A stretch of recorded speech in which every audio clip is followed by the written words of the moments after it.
आइए मेरे प्रिय भाइयों और बहनों, जैसा कि आप सब जानते हैं कि हम हर रविवार को परमेश्वर की आराधना के लिए परमेश्वर के भवन में इकट्ठे होते हैं।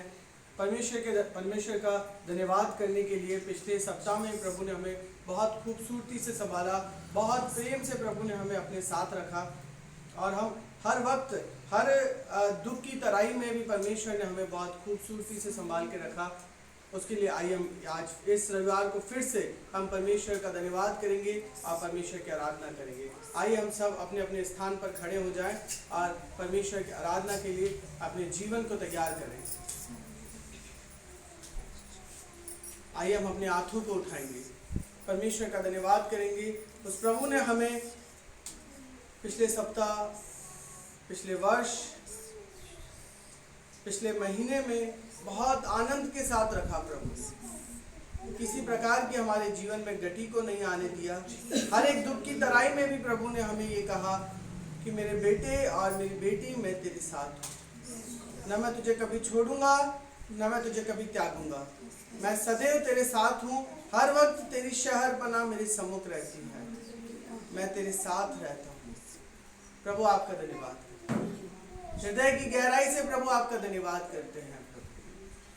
प्रभु जी, हम आपसे विशेष प्रार्थना करना चाहते हैं। पिछले सप्ताह में परमेश्वर खुदावन, कल रात में परमेश्वर, बहुत सारे लोग सोए थे प्रभु, परंतु वो सुबह उठ ना सके परमेश्वर, वो कूच कर गए, वो इस दुनिया में नहीं रह सके प्रभु जी। परंतु परमेश्वर, आपने हमें जिंदों की जमी पे रखा, उसके लिए आपका धन्यवाद करते हैं। हम जीवित हैं प्रभु जी। खुदावन, यह आपकी महान करुणा का फजल है परमेश्वर। हम जीवित हैं परमेश्वर, आज का दिन हम देख पा रहे हैं प्रभु, उसके लिए आपका धन्यवाद करते हैं प्रभु जी। प्यारे परमेश्वर, हम आपसे विशेष मध्यस्थता की प्रार्थना करना चाहते हैं प्रभु। आपकी करुणा को मांगते हैं, आपकी दया को मांगते हैं परमेश्वर। खुदावन, इस कलीसिया के हर एक मेंबर के जीवन में परमेश्वर आपकी आज रूहानी और जिस्मानी आत्मा कार्य करने पाए प्रभु।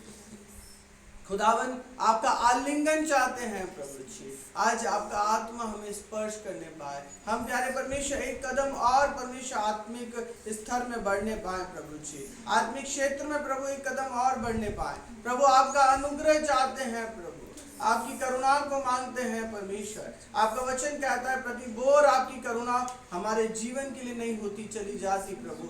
आज की सुबह परमेश्वर हमारे जीवन के लिए एक नई उमंग है प्रभु जी। प्यारे परमेश्वर, आज की सुबह प्रभु, आज हमारे जीवन में एक खुदावन नया प्रकाश आप देने जा रहे हैं, उसके लिए धन्यवाद करते हैं प्रभु जी।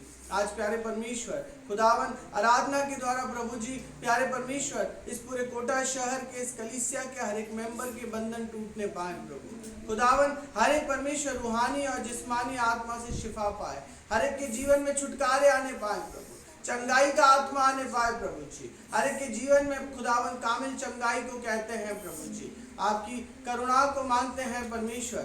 रवा शिखंद रवा रियल्ला रवा रुहिल्ला रवा। परमेश्वर, मैं आपसे विनती करता हूँ, मैं आपसे प्रार्थना करना चाहता हूँ, आपकी दासी के अंदर से परमेश्वर खुदावन आपका पाक रूप बोलने पाए प्रभु। प्रभु, हर एक का जीवन बदल जाए। आज का वचन प्रभु 100 गुना हमारे जीवन में प्रतिफल लाए परमेश्वर, 100% चेंजेस को लाए प्रभु। आने वाले सप्ताह में हमारे जीवन से जो आपकी योजनाएं हैं, जो प्लानिंग है प्रभु, वो यीशु के नाम से पूरी होने पाए। जो प्यारे परमेश्वर बंधनों से गिरे हुए जो आपके भवन में आते प्रभु, प्यारे परमेश्वर आज छुटकारा पाए प्रभु जी। प्यारे परमेश्वर, जो परमेश्वर नाना प्रकार की प्यारे परमेश्वर समस्याओं से और प्यारे परमेश्वर मिथ्या आराधना के बंधन से, प्यारे परमेश्वर खुदावन अंधकार की शक्ति से प्रभु जी, ब्लैक मैजिक परमेश्वर खुदावन, हर एक प्यारे परमेश्वर काला जादू और तंत्र मंत्र के बंधन से जो आते हैं प्रभु, आज यीशु के नाम से हर एक के जीवन में रूहानी और जिस्मानी आत्मा के नाम से छुटकारा आने पाए। आपका पाक आत्मा, पवित्र आत्मा यहाँ मंडराने पाए परमेश्वर। जैसे आपका आत्मा जल पे मंडराता था, उस रीति से यहाँ मंडराने पाए, हर एक का जीवन बदल जाए प्रभु। हम आपसे ऐसी प्रार्थना करते हैं। इस प्रार्थना को प्यारे पुत्र प्रभु यीशु के नाम से मांगते हैं, आमीन। आइए मेरे प्रिय भाइयों और बहनों, हम आराधना में जाएंगे। क्वायर हमारे साथ है, हृदय की गहराई से परमेश्वर की आराधना करें। और हर्ष और आनंद के साथ प्रभु की आराधना करें। आइए हम आराधना में जाएं।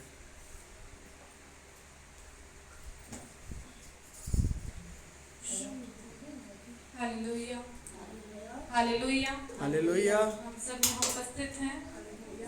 Hallelujah, hallelujah. परमेश्वर का धन्यवाद करते हैं इस सुंदर समय के लिए। सचमुच प्रति भोर उसकी करुणा हमारे जीवन के लिए नई होती चली जाती है।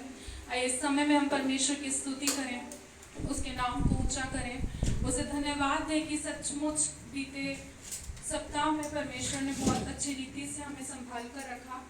आइए हम आनंदित और मगन होकर नाचते हुए झूमते हुए परमेश्वर की आराधना से चढ़ाएं। सचमुच प्रियो, बहुत से स्वर्गदूत ऊपर हैं स्वर्ग में, लेकिन परमेश्वर को हमारी आराधना पसंद आती है। वो देखता है कि मेरे बच्चे कैसी आराधना कर रहे हैं। तो क्या हम तैयार हैं परमेश्वर की स्तुति करने के लिए, नाचने के लिए, कूदने के लिए? हम तैयार हैं? हालेलुया। आइए परमेश्वर की स्तुति में हम गीत गाएंगे। प्रभु ने बनाया दिन ये जय का है। ये सिर्फ गीत नहीं है, घोषणा करें कि सचमुच आज का दिन परमेश्वर ने हमें दिया है, वो जय का है और उसमें हम आनंदित और मगन हो जाएं। हालेलुया। प्रभु ने बनाया दिन ये जय का है, आज मगन हो हम, आनंदित हो, हालेलुया गाएंगे। बनाया दिन ये जय का है, आज मगन हो हम, आनंदित हो, हालेलुया गाएंगे। हालेलुया, हालेलुया, हालेलुया, जय हमारा। हालेलुया, हालेलुया, हालेलुया, जय हमारा। मेरा सहाय को परमेश्वर मेरा रहता साथ। मेरा सहाय को परमेश्वर मेरा रहता साथ। मेरे विरोध में सच के लोग ये क्या कर पाएंगे? मेरे विरोध में सच के लोग ये क्या कर पाएंगे? हार नहीं है मुझको, जय के साथ चढ़ूंगा। हार नहीं है हमको, जय के साथ चढ़ेंगे। बनाया दिन ये जय का है, आज मगन हो हम, आनंदित हो, हालेलुया गाएंगे। हालेलुया, हालेलुया, हालेलुया, जय हमारा। हालेलुया, हालेलुया, हालेलुया, जय हमारा। प्रभु मेरा है बल, वही मेरा भजन, वही मेरा उत्थान। प्रभु मेरा है बल, वही मेरा भजन, वही मेरा उत्थान। धर्मियों के तंबुओं में जय जयकार गाएंगे। धर्मियों के तंबुओं में जय जयकार गाएंगे। हार नहीं है मुझको, जय के साथ बढ़ूंगा। हार नहीं है हमको, जय के साथ बढ़ेंगे। प्रभु ने बनाया दिन ये जय का है, आज मगन हो हम, आनंदित हो, हालेलुया गाएंगे। हालेलुया, हालेलुया, जय हमारा। हालेलुया, हालेलुया, हालेलुया, जय हमारा। रहता सदा नाम तेरा प्यारा, कहते हम सदा। रहता सदा नाम तेरा प्यारा, कहते हम सदा।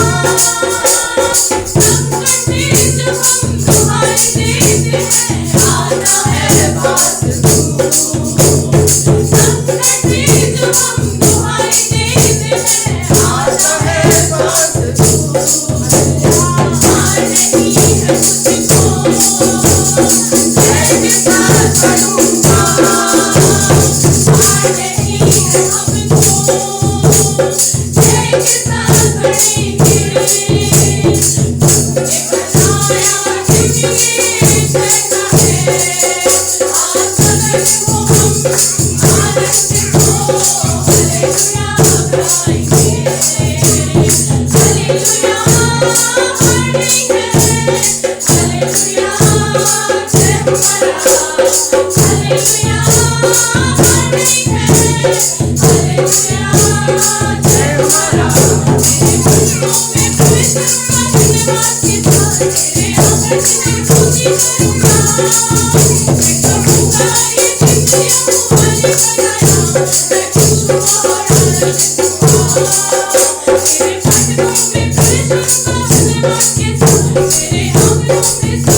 सचमुच तेरे वायदों के लिए परमेश्वर, हाँ प्रभु, जिसके द्वारा तू हमें चलाता है मेरे खुदा।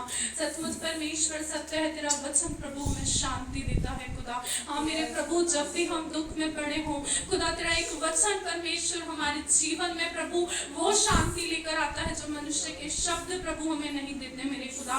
पर तेरा वचन प्रभु जब हमारे जीवन में आता है प्रभु, हम शांति और आनंद से भर जाते हैं खुदा। तेरा वायदा परमेश्वर जब हमारे जीवन में आता है प्रभु, तो परमेश्वर वो हमारे जीवन को बदल देता है खुदा। हाँ परमेश्वर एक नई आशा की ओर हमें लेकर जाता है खुदा। हम धन्यवाद देते हैं प्रभु तेरे ऐसे वायदों के लिए परमेश्वर, जो तूने परमेश्वर हम बच्चों के लिए रखे हैं मेरे खुदा, कि हम जब भी दुख की पट्टी में परमेश्वर पड़े हो प्रभु, तेरे वायदों से परमेश्वर हम उठकर खड़े हो जाएं। तेरे इस वचनों के लिए परमेश्वर प्रभु, जो तूने अपने मुख से हमारे लिए कहे खुदा, हम धन्यवाद देते हैं परमेश्वर। आए अपनी आंखों को बंद करें, अपने ध्यान को परमेश्वर की ओर लगाएं, कोई भी इधर उधर न देखे, सब जन अपनी आंखों को बंद करें। आज हो सकता है कि हम ऐसी स्थिति में हो, बिल्कुल टूट कर बिखर चुके हो, लेकिन परमेश्वर का वचन कहता है कि जब जब तुम टूटोगे और बिखरोगे, मैं तुम्हें फिर से बना दूंगा। सचमुच हाँ, आज विश्वास करें कि यदि हम टूटे में हैं तो वो हमें बनाने की सामर्थ्य रखता है, वो हमारे जीवन में काम करने की सामर्थ्य रखता है। केवल प्रियों से कहना है कि प्रभु आज तू मुझे बना जैसा तू चाहता है, इस मेरे टूटे हृदय को परमेश्वर तू शांत कर। सचमुच प्रियो, परमेश्वर का वचन बताता है कि टूटा हृदय उसके सम्मुख बलिदान योग्य है। अपने टूटे हृदय को लेकर आज उसके सम्मुख आए और उससे अपनी बातों को कहें, अपनी दिल की बातों को खोलकर उससे कहें और आज उससे कहें कि पिता तू मेरे टूटे हृदय को जोड़। सचमुच टूटी हुई चीजों को बनाने में वो सामर्थ्य है, टूटी चीजों को नया करने में वो सामर्थ्य है। आज परमेश्वर से कहें खुदा कि तू मेरे टूटे हृदय को जोड़, मेरे मन में वो शांति दे, वो आनंद दे जो मुझे नहीं मिला है, वो प्रेम मेरे मन में भर दे परमेश्वर। Hallelujah, thank you Jesus, thank you Lord father, धन्यवाद यीशु, थैंक यू जीसस। टूटकर बिखरने न देगा मुझे यीशु मसीह का प्यार, जिसने अकेला न छोड़ा मुझे, कैसा अनोखा प्यार। टूटकर बिखरने न देगा मुझे यीशु मसीह का प्यार, जिसने अकेला न छोड़ा मुझे, कैसा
एक बार अपने हृदय पर हाथ रखें और सचमुच उससे कहें कि मेरी निर्बलता में मेरी सामर्थ, हम अपनी सामर्थ्य से कुछ भी नहीं कर सकते हैं। हमने तमाम कोशिशें कर ली है लेकिन हम हार चुके हैं, क्योंकि सचमुच जो सामर्थ वो देता है उसमें हम सब कुछ कर सकते हैं।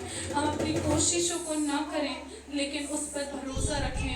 उससे कहें कि सचमुच मैं जब जब निर्बल होता हूँ तब तब मैं बलवंत होता हूँ, क्योंकि तेरी सामर्थ मुझ पर छाया करती है।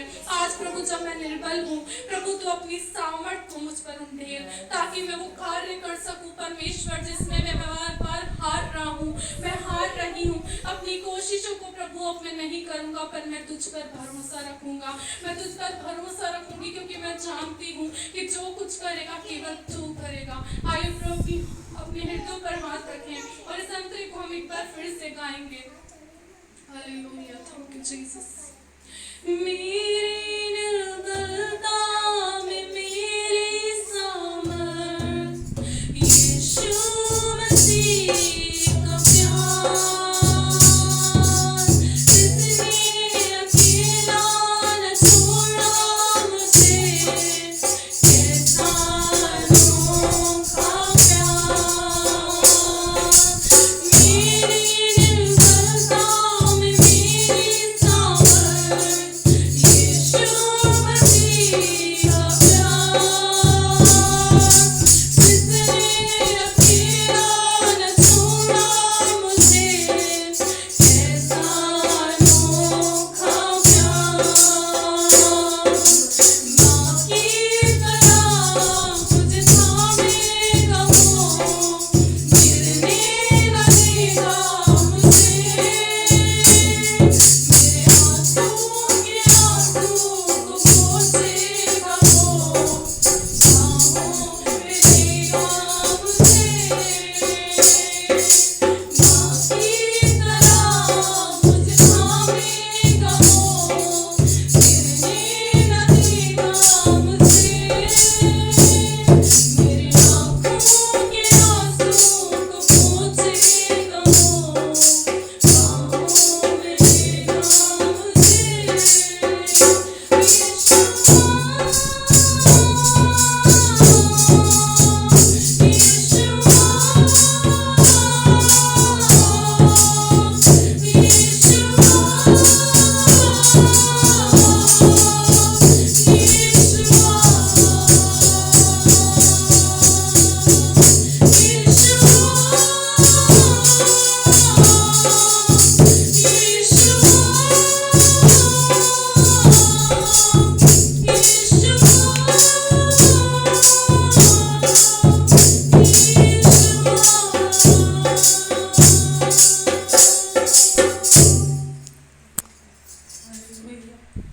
Thank you, Jesus. Thank you, Lord.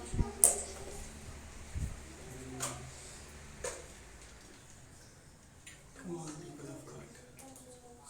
प्रभु के प्यारे लोगों, अपने हृदय की गहराई से परमेश्वर से प्रार्थना करें। प्रभु से विनती करें कि प्रभु मुझे आपके आलिंगन की जरूरत है। प्रभु आपका स्पर्श मेरे जीवन को बदल दे। परमेश्वर आपके स्पर्श को चाहते हैं प्रभु जी।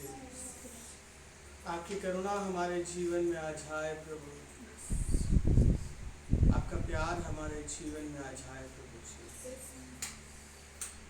प्यारे परमेश्वर, एक माँ से बढ़कर आप हमसे प्यार करते हैं प्रभु। आपका अनुग्रह चाहते हैं, करुणा को मांगते हैं, दया को मांगते हैं प्रभु जी। प्रभु इस कलीसिया के हर एक मेंबर से परमेश्वर खुदावन, आज जो यूट्यूबर्स हैं प्रभु, हर एक के जीवन में आज आपका आत्मा, रूहानी और जिस्मानी आत्मा बल के साथ आने पाए। हर एक का जीवन बदल जाए, जीवन परिवर्तन होने पाए प्रभु जी। हर एक की लाइफ परमेश्वर आपके सम्मुख डेडिकेट होने पाए। हर एक का जीवन परमेश्वर आपके सम्मुख उभर कर आने पाए प्रभु जी, बल के साथ आने पाए प्रभु खुदावन। हर एक का जीवन परमेश्वर आपके सम्मुख ग्रहण योग्य ठहरने पाए प्रभु जी। हर एक के जीवन में जो पाप और अभिलाषा है प्रभु, यीशु के नाम से दूर होने पाए प्रभु। एक नया जीवन, एक नया मन दे प्रभु, एक नई आत्मा दे, एक नया हृदय दे परमेश्वर। प्रभु आपकी करुणा को मांगते हैं प्रभु जी। हमारे पूरे देश के लिए प्रार्थना करना चाहते हैं प्रभु, पूरा विश्व परमेश्वर बचाया जाए परमेश्वर। खुदावन आपकी करुणा को देखना चाहते प्रभु। जो अधिकारी जो परमेश्वर इस समय प्यारे परमेश्वर शासन पर हैं प्रभु जी, खुदावन प्यारे परमेश्वर आपका रूहानी और जिस्मानी आत्मा, आपका परमेश्वर पवित्र आत्मा परमेश्वर उन्हें समझ और बुद्धि देने पाए प्रभु। हर एक फैसला आपकी ओर से होने पाए प्रभु। हर एक के जीवन में परमेश्वर आपकी करुणा को हम देखना चाहते परमेश्वर, आपकी दया को हम देखना चाहते प्रभु जी। रबा शिखंड रबा रियल्ला रबा रियल्ला रबा रियल्ला रबा रियल्ला। प्रभु आपका आलिंगन चाहते हैं, आपकी करुणा को मांगते हैं प्रभु। परमेश्वर इस कलीसिया के हर एक मेंबर के जीवन में आपकी कामिल चंगाई को चाहते हैं। हर एक अंधकार की शक्ति के गढ़ यीशु के नाम से डाए जाएं प्रभु। हम आगे के क्रमांक को आपके हाथ में हैं। आपने इस प्रार्थना को सुना, धन्यवाद करते प्यारे पुत्र प्रभु यीशु के नाम से मांगते हैं। आइए मेरे प्रिय भाइयों और बहनों, हम आराधना में जाएंगे और जैसा आपको परमेश्वर का आत्मा अगुवाई करे उस रीति से अपने हाथों को बढ़ाएं प्रभु की सेवा के लिए। आइए हम आराधना में जाएं। करता हूँ मैं तेरी चिंता, तू क्यों चिंता करता है। करता हूँ मैं तेरी चिंता, तू क्यों चिंता करता है। आंसुओं की घाटियों में हाथ न छोड़ूंगा तेरा। आंसुओं की घाटियों में हाथ न छोड़ूंगा तेरा। कभी तुझको भूलेंगे तो भी क्या मैं तुझको भूलूंगा कभी। कभी तुझको भूलेंगे तो भी क्या मैं तुझको भूलूंगा कभी। अपने हाथों में तुझे उठाकर चलाऊंगा हर दिन इस जहां में। अपने हाथों में तुझे उठाकर चलाऊंगा हर दिन इस जहां में। करता हूँ मैं तेरी चिंता, तू क्यों चिंता करता है। करता हूँ मैं तेरी चिंता, तू क्यों चिंता करता है। आंसुओं की घाटियों में हाथ न छोड़ूंगा तेरा।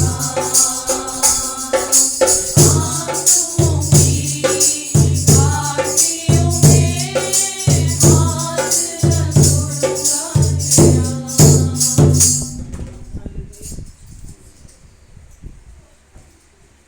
आइए मेरे प्रिय भाइयों और बहनों, अपनी आंखों को बंद करेंगे, परमेश्वर के सम्मुख अपने सरों को झुकाएंगे, आप प्रभु से प्रार्थना करेंगे।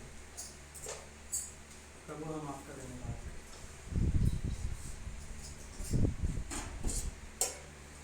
प्रभु हम आपसे विनती करते हैं प्रभु। आपके बच्चों ने परमेश्वर जो अपने हाथों को बढ़ाकर जो कुछ परमेश्वर आपकी सेवा के लिए अपने बीज को बोया है प्रभु, 100% हर एक के जीवन में आशीष आने पाए, हर एक 100% ब्लेसेड होने पाए प्रभु। खुदावन ये बीज परमेश्वर हर एक के जीवन को परमेश्वर खुदावन बढ़ाने पाए प्रभु। आत्मिक क्षेत्र में बढ़ने का फसल दीजिए परमेश्वर। हर एक के जीवन में जागृति चाहते हैं प्रभु। करुणा को मांगते हैं परमेश्वर, आपकी दया को मांगते हैं प्रभु जी। मैं आपसे विनती करता हूँ प्रभु, आपका ताया हुआ वचन प्यारे परमेश्वर हमसे बोले, हमसे बात करे प्रभु।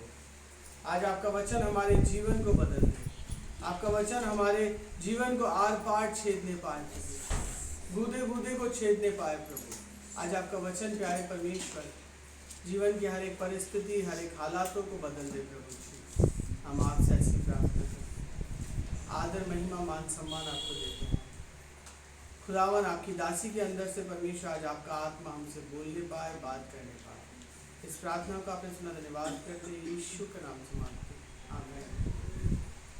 आइए मेरे प्रिय भाइयों और बहनों, हम परमेश्वर का वचन सुनने के लिए अपने जीवन को तैयार करेंगे और आइए हम परमेश्वर का वचन सुनें। प्रभु यीशु मसीह के मधुर और मीठे नाम में सबको जय मसीह की मेरा प्यार भरा सलाम। हालेलुया। प्रतिभोर परमेश्वर की करुणा हमारे जीवन के लिए नई होती चली जाती है। इसकी नई और महान करुणा के लिए हम परमेश्वर का धन्यवाद करते हैं। परमेश्वर के वचन सुनने के लिए हम अपनी आंखों को बंद करेंगे, अपने हृदय को तैयार करेंगे। एक क्षण के लिए हर एक जन अपनी आंखों को बंद करेगा और परमेश्वर के वचन सुनने के लिए अपने हृदय को तैयार करेंगे कि परमेश्वर आज तू हमसे अपने वचन के द्वारा बात कर। जैसे लगातार तू हमसे बात करता आया है, आज भी तू हमसे बात कर। Hallelujah, thank you Jesus, hallelujah. हमारे जीवित और महान स्वर्गीय दयालु नित्यकारी सामर्थी परमेश्वर, बड़ी नम्र और दीनता के साथ अब बाप के चरणों की वेदी पर आते हैं।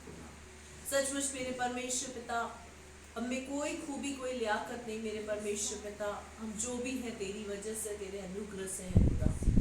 इस समय हम आपसे विनती करते प्रभु, सचमुच आपकी दया है खुदा कि हम जिंदों की ज़मीन पे जीवित पाए जाते खुदा, आपके भवन में हम पाए जाते परमेश्वर। वाकई आपकी दया, आपकी करुणा है खुदा। मैं आपसे विनती करती प्रभु, इस समय बड़े बोझ के साथ मेरे खुदा प्रभु, जब तेरे कलाम को लेकर मैं यहाँ खड़ी खुदा, तेरे ताज़ा मन्ना प्रभु, तेरा वो अभिषेक पिता परमेश्वर पिता, हाँ प्रभु वो यहाँ पर उंडेर तू मेरे खुदा। मैं तुझसे प्रार्थना करती पिता, ताकि वचन के द्वारा पिता, हाँ प्रभु सचमुच परमेश्वर तेरे बच्चों की जिंदगी बदलने पाए पिता। वचन रूपी बीज जो यहाँ से बोया जाता है, एक की जिंदगी से 100 गुना प्रतिफल लाने वाला। वचन के बीच चुराने वाली आत्मा को यीशु के सामर्थी नाम में डिस्ट्रॉय करती मेरे परमेश्वर। हर रुकावट की आत्मा को, हर उस अंधकार की शक्ति को पिता मैं यीशु मसीह के नाम से गुड़कती प्रभु। तेरी सामर्थ्य यहाँ कार्य करने पाए इस समय। पवित्र आत्मा तू काम कर, पवित्र आत्मा तू काम कर अपने बच्चों के जीवन में प्रभु। मैं प्रार्थना करती है डिस्टर्बेंस की आत्मा, मन भटकाने वाली आत्मा को मैं रौंदती मसीह यीशु के सामर्थी नाम में प्रभु। अपने वचन के द्वारा अपने बच्चों से बात कर खुदा। आपका धन्यवाद करती, आगे के समय को, स्थान को पवित्र आत्मा आपके नियंत्रण में देती मैं प्रार्थना करती पिता परमेश्वर। हर रुकावट की आत्मा यीशु के नाम से गुड़कने पाए मैं प्रार्थना करती, तेरा पवित्र आत्मा कार्य करे इस बिछों परमेश्वर पिता। प्रार्थना करती इस परमेश्वर स्थान के चारों आपके पाक फरिश्ते दूतों का बाड़ा बांधती खुदा। आपका धन्यवाद करती, अपने दुआ को सुना यीशु के नाम से मांगती, आमीन। हालेलुया। आइए हम परमेश्वर के वचन में चलेंगे।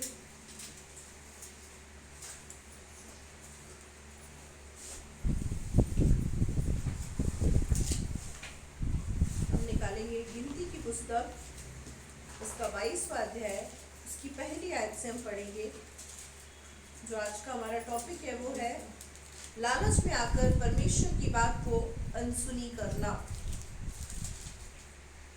गिनती की पुस्तक 22 अध्याय पहली आयत। तब इस्राएलियों ने कूच करके यरीहो के पास यरदन नदी के इस पार मोआब के अराबा में डेरे खड़े किए। हाँ पढ़ो।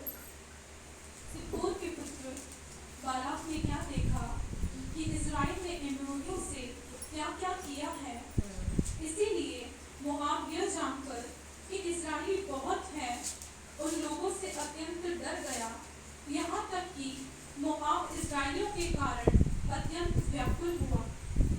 तब मोआबियों ने मिद्यानी पुरनियों से कहा, अवदल हमारे चारों ओर के सब लोगों को ऐसा चट कर जाएगा जिस तरह बेल खेत की हरी घास को चट कर जाता है। उस समय सिप्पोर का पुत्र बालाक मोआब का राजा था। हालेलुया।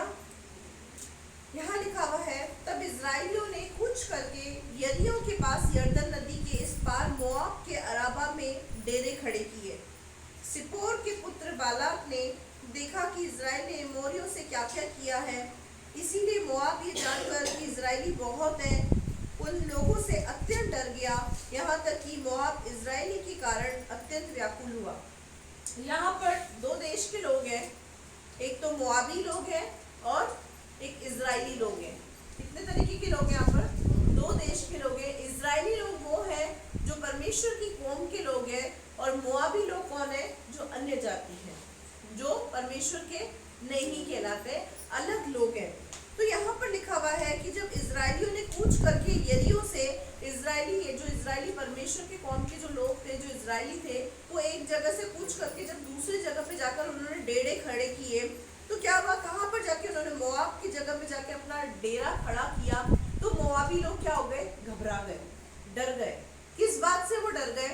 वो इस बात से डर गए कि उन्होंने जिस तरीके से एमोरियों का हाल किया था, जिस तरीके से उन्होंने एमोरियों को घात पहुंचाया था, जिस तरीके से उन्होंने एमोरियों का नुकसान किया था, और जब युद्ध छिड़ा था एमोरियों और इजरायलियों के बीच में, तो विजय किसकी हुई थी?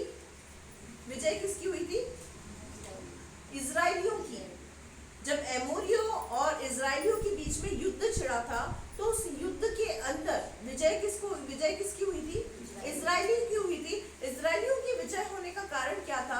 इजरायलियों की विजय होने का कारण था क्योंकि वो परमेश्वर के लोग थे, वो जयवंत लोग थे, वो विजय प्राप्त किए हुए लोग थे। इसीलिए जब एमोरियों और इजरायलियों के बीच में जब युद्ध हुआ था, तो उस समय किसकी जीत हुई? इजरायलियों की जीत हुई। लेकिन जब वो उस जगह को छोड़कर अब वो मोआब में आ गए, तो मोआबी लोग जो थे वो क्या हो गए? घबरा गए, डर गए। मोआब के अंदर जो राजा था उसका नाम क्या था? बालाक। बालाक कौन था? प्रधानमंत्री था मोआब का, राजा था वहां का। वो घबरा गया। किस बात को सोच के घबरा गया? कि जब इजरायली लोग और एमोरियों के बीच के अंदर युद्ध हुआ था, उस समय भी इजरायली लोगों ने एमोरियों का बहुत खतरनाक हाल कर दिया था। तो अब यहाँ पर राजा को क्या हो रही है? घबराहट हो रही है। प्रभु के लोगों के सामने क्या हो रहा है? उनको डर लग रहा है कि जो एमोरियों का हाल हुआ वो हम मोआबियों का भी हाल हो जाएगा। आगे, और इसने पतनोर नगर को, जो महानद के तट पर भोर के पुत्र बिलाम के जाति भाइयों की भूमि थी, वहाँ बिलाम के पास दूत भेजे कि वह यह कहकर उसे बुला लाए, सुन, एक दल मिस्र से निकल आया है और भूमि उनसे ढक गई है, और अब वे मेरे सामने ही आकर बस गए हैं। इसीलिए आप और उन लोगों को मेरे निमित्त श्राप दे, क्योंकि वे मुझसे अधिक बलवंत है। तब संभव है कि हम उन पर जयवंत हों। हालेलुया। अब क्या हुआ? यहाँ पर जब वो बालाक राजा डर गया, जब उसके अंदर डर आ गया, तो उसने क्या करा? उसने जो सिप्पोर का पुत्र था बिलाम, उसके पास, जो उसके जाति भाइयों के अंदर था, उसके पास गया और उस बिलाम को क्या कहा? बिलाम को अपनी जाके सारी अपनी आप बीती बताने लगा कि भाई इस तरीके से इजरायली टीम मिस्र से निकलकर यहाँ पर आकर जम गई है, और पूरा जगह उन्होंने अपना डेरा हथिया लिया है, पूरी तरीके से वो लोग फैल गए हैं, वो हमसे बहुत ज़्यादा ताकतवर है, वो हमसे बहुत ज़्यादा बलवंत है, हम उनसे जीत नहीं सकते। वो अपनी सारी बातें क्या करने लगा? उनको बताने लगा, और इस बात को बोलने लगा कि ये संभव नहीं है कि हम उन इजरायलियों से जीत जाएं। ये कौन बोल रहा है? मोआब का राजा बालाक किसको बोल रहा है? बिलाम को बोल रहा है। किसको बोल रहा है? बिलाम को बोल रहा है। और क्या बोल रहा है आगे? और हम सब, पढ़ो बेटा, जयवंत हो के बाद, और हम सब इनको अपने देश से मारकर निकाल दें, क्योंकि यह मैं जानता हूँ कि जिसको तू आशीर्वाद देता है वह धन्य होता है, और जिसको तू श्राप देता है वो श्रापित होता है। हालेलुया। अब यहाँ पर ये जो मोआब का राजा है बालाक, इसका बिलाम के पास आने का उद्देश्य क्या है?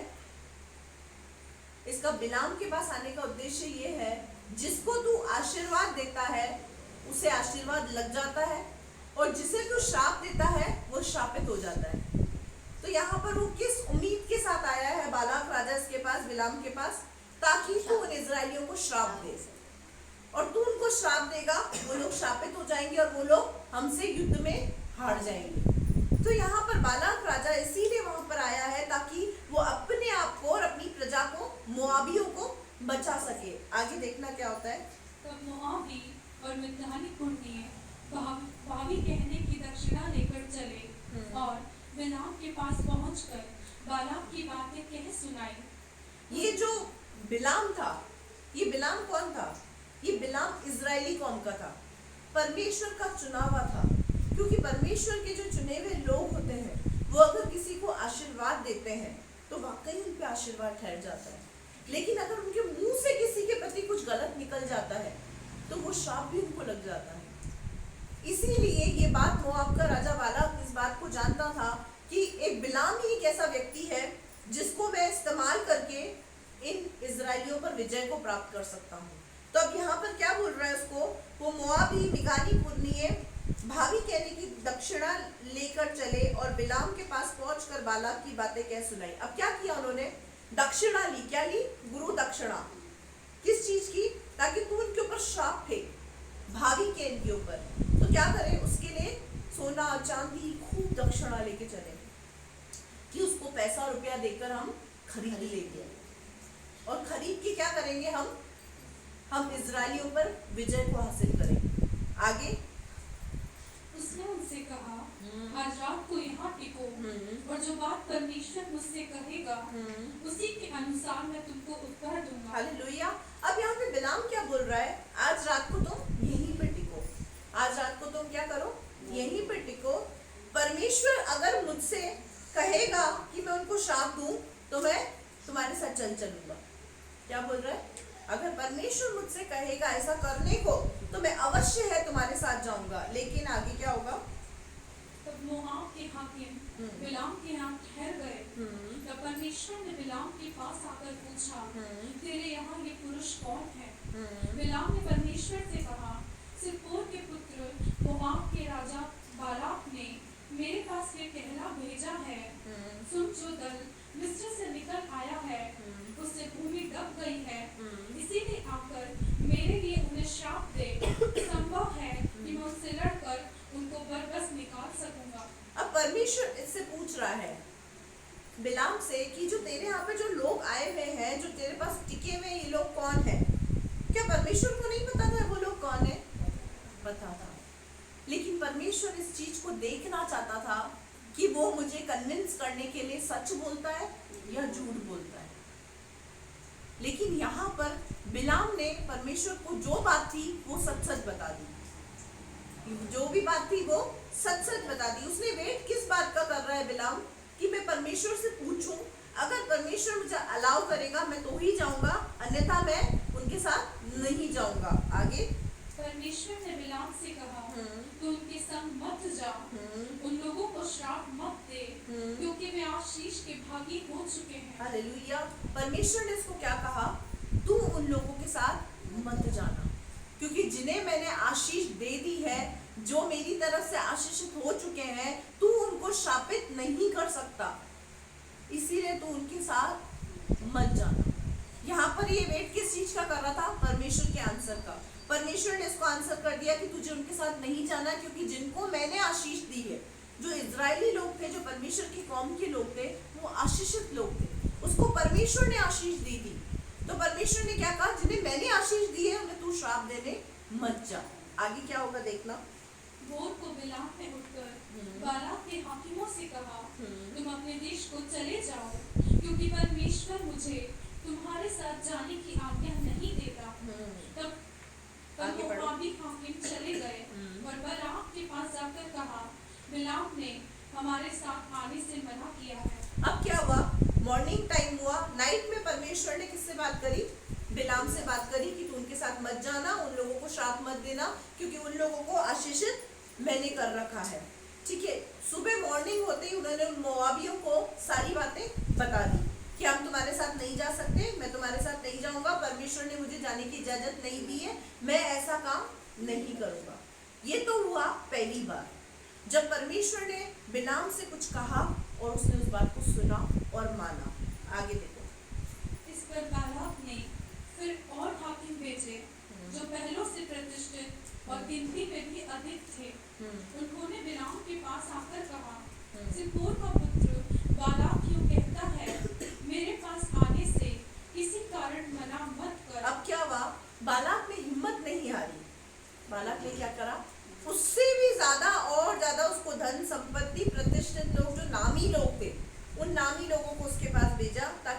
मान जाए उसको मनाने के लिए। किसको? बिलाम को मनाने के लिए लालच उसको और बढ़ा दी। क्या करा? उसको लालच और बढ़ा दी और उसको क्या बोला कि हमारे साथ चलने से तू मना मत कर।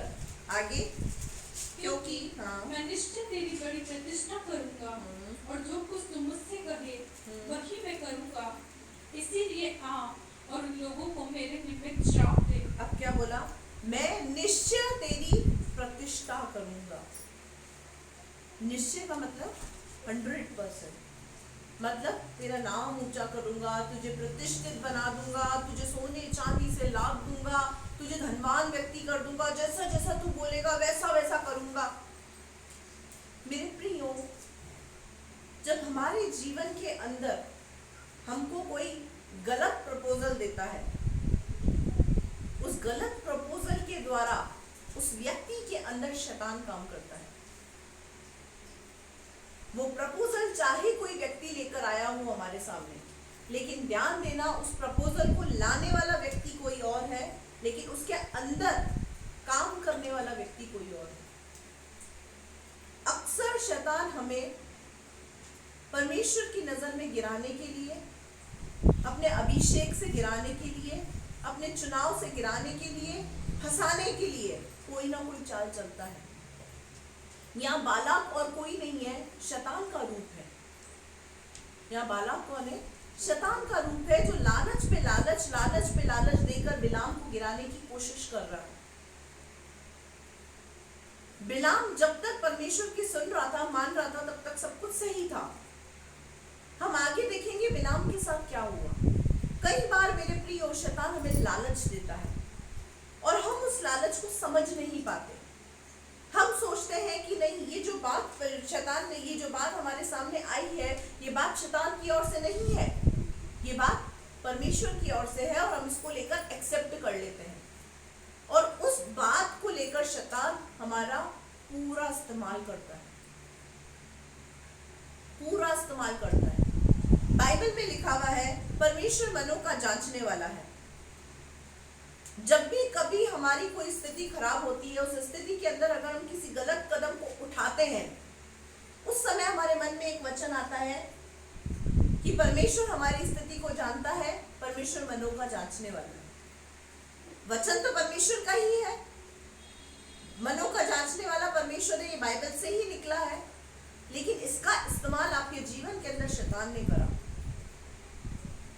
इस बात का हम ध्यान दें कि शैतान हमें गिराने के लिए वचन का ही इस्तेमाल करेगा। कदाचित हम ये ना सोचें कि अगर ये वचन मेरे पास आया है तो ये परमेश्वर की ओर से ही है। परमेश्वर के वचन को शैतान अलग तरीके से लाकर हमारे सामने पेश करके हमको गिराने की कोशिश करेगा, और ऐसा किया है। मत्ती के 4 अध्याय के अंदर जब पवित्र आत्मा ने शैतान के द्वारा परमेश्वर यीशु मसीह की परीक्षा ली, उस समय भी शैतान क्या कर रहा है? यीशु मसीह को वचन से गिराने की कोशिश कर रहा है कि अगर तू परमेश्वर का पुत्र है तो छत से अपने आप को गिरा दे, तुझे स्वर्गदूत बचा लेंगे, तुझे कुछ भी नहीं होगा, इस पत्थर को बोल रोटी बन जाए और तू उसको खा ले। क्यों बोला? आपको पता है कारण क्या था? यीशु मसीह 40 दिन 40 रात निराहार रहे, उन्होंने कुछ भी खाया पिया नहीं।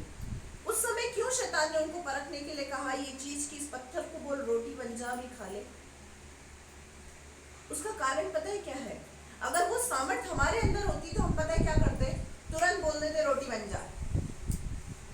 हम लोग अपने आप को शो करने के लिए ऐसा काम जरूर करते, लेकिन यीशु मसीह ने क्यों नहीं किया? पता है उसका कारण? 40 दिन 40 रात यदि व्यक्ति कोई भूखा रहे और 40 दिन के बाद अगर उसके पेट में अन्न डाल दिया जाए डायरेक्टली, वो व्यक्ति मर जाएगा, वो व्यक्ति मर जाएगा। क्योंकि 40 दिन की फास्टिंग के बाद इंसान को लिक्विड फूड लेना शुरू करना पड़ता है। 7 दिन लिक्विड फूड लेने के बाद 10 दिन थोड़ा सा और सॉलिड फूड लेकर उसके बाद वो अन्न शुरू कर सकता है। डायरेक्ट 40 दिन के बाद अगर यीशु मसीह इस रोटी का सेवन कर लेते तो वो मर जाते।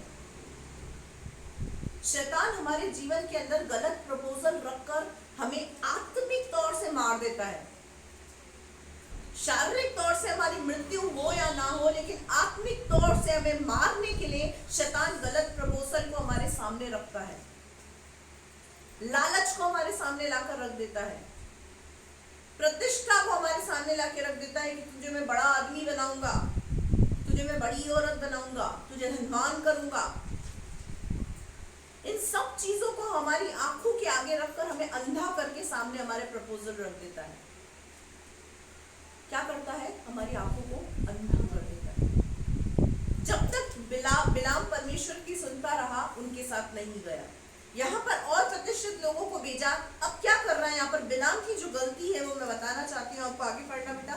बिलाम ने बालाक के कर्मचारियों को उत्तर दिया, चाहे बालाक अपने घर को सोने चांदी से भर कर मुझे दे दे, तो भी मैं अपने परमेश्वर यहोवा की आज्ञा को पलट नहीं सकता कि उसे घटाकर या बढ़ाकर मानूं। हालेलुया! कितना सुंदर आंसर यहाँ पर बिलाम ने दिया।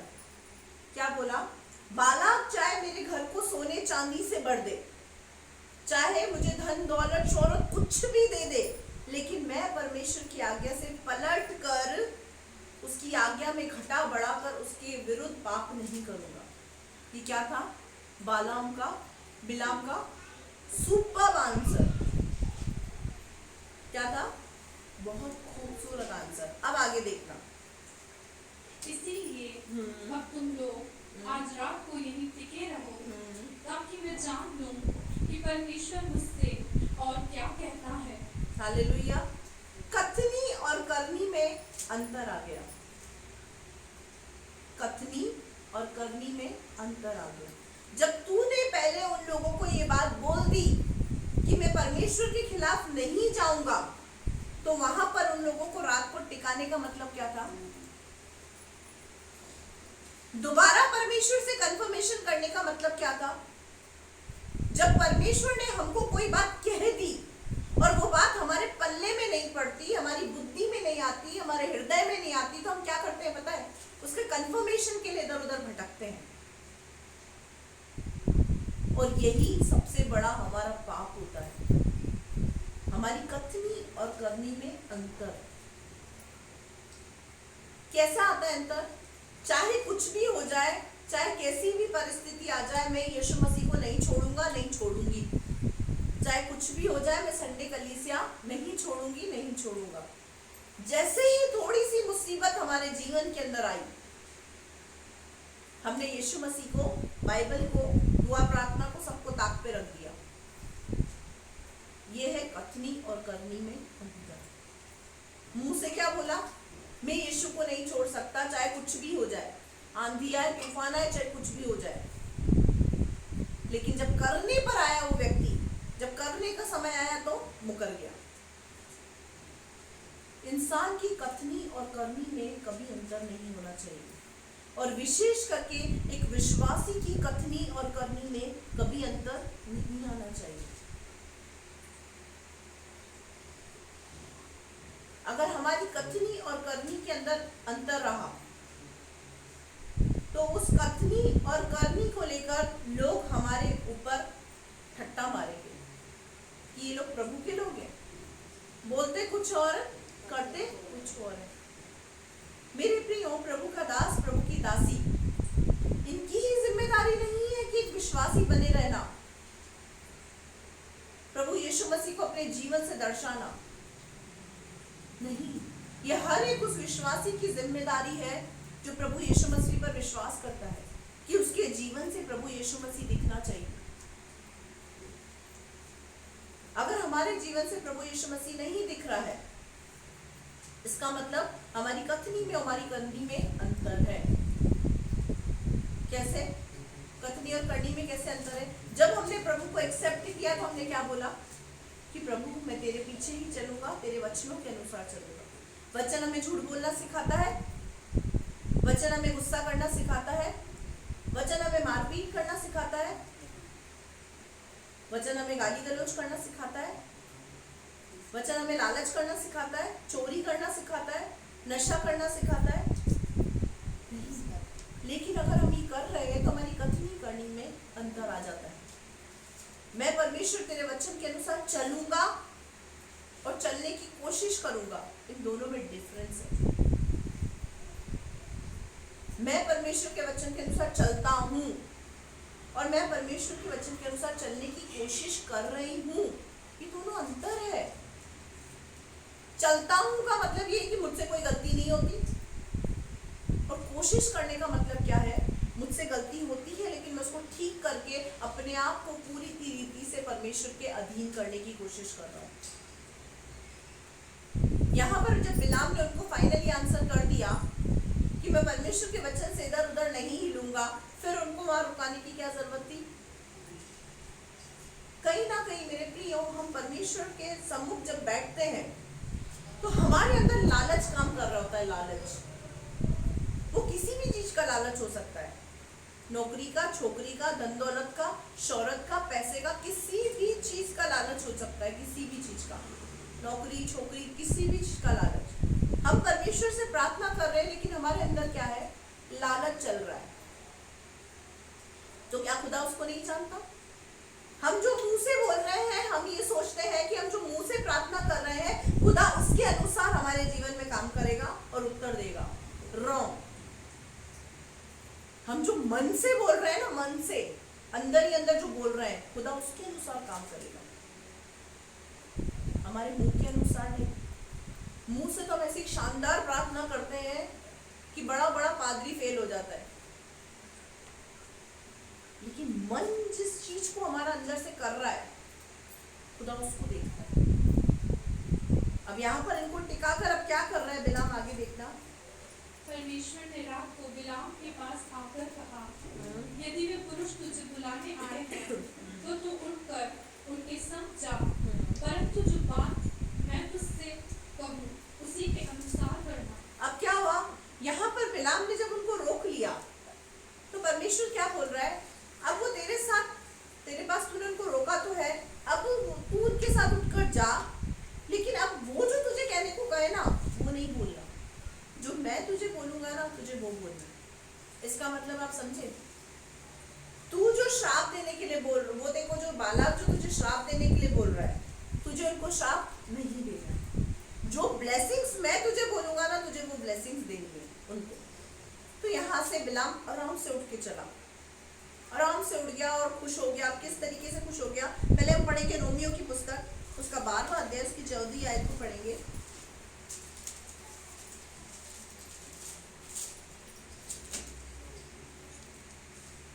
अपने सताने वालों को आशीष दो, आशीष दो, श्राप न दो। अपने सताने वालों को आशीष दो पर श्राप नहीं दो। परमेश्वर ने हमको आशीष का मूल ठहराया है। अब्राहम से परमेश्वर ने क्या कहा? तू आशीष का मूल होगा। तो हम कौन है? अब्राहम की संतान। विश्वासी लोग कौन है? अब्राहम की संतान। तो हम लोग कौन है? आशीष के मूल, आशीष की संतान है हम, आशीष के मूल है, आशीष के स्रोत है। हमको सिर्फ आशीष देने का अधिकार है, श्राप देने का अधिकार हमको नहीं है। लेकिन यहाँ पर क्या हुआ? बिलाम यहाँ से उठा, आगे पढ़ना बेटा, वहीं पे वापस गिनती के 22वीं अध्याय की 21वीं आयत पे आएंगे। तब बिलाम भोर को उठा और अपनी गद्दी पर काठी बांधकर मोआबी हाकिमों के पास संग चल पड़ा। अब क्या किया यहाँ पर बिलाम ने? बिलाम उठा, गद्दी पर बैठा, पूरी तैयारी उसने की और उनके साथ निकल पड़ा। अब आगे देखना क्या होता है। और उसके जाने के कारण परमेश्वर का कोप भड़क कर उठा और परमेश्वर का दूत उसका विरोध करने के लिए मार्ग रोक कर खड़ा हो गया। वो अपनी गद्दी पर सवार होकर जा रहा था और उसके संग उसके 2 सेवक भी थे और उस गद्दी को परमेश्वर का दूत हाथ में नंगी तलवार। अब देखो 22वीं आयत में, यहाँ पे 21वीं आयत में लिखा है कि बिलाम ने क्या करा? पूरी तैयारी करी, गद्दी पे सवार हुआ और उन लोगों के साथ जाने के लिए तैयार हो गया। 22वीं आयत में लिखा है और उसके जाने के कारण परमेश्वर का कोप भड़क उठा। इसका मतलब परमेश्वर बदल गया। पहले तो बोलता है जा, और जब गया तो गुस्से में आ गया।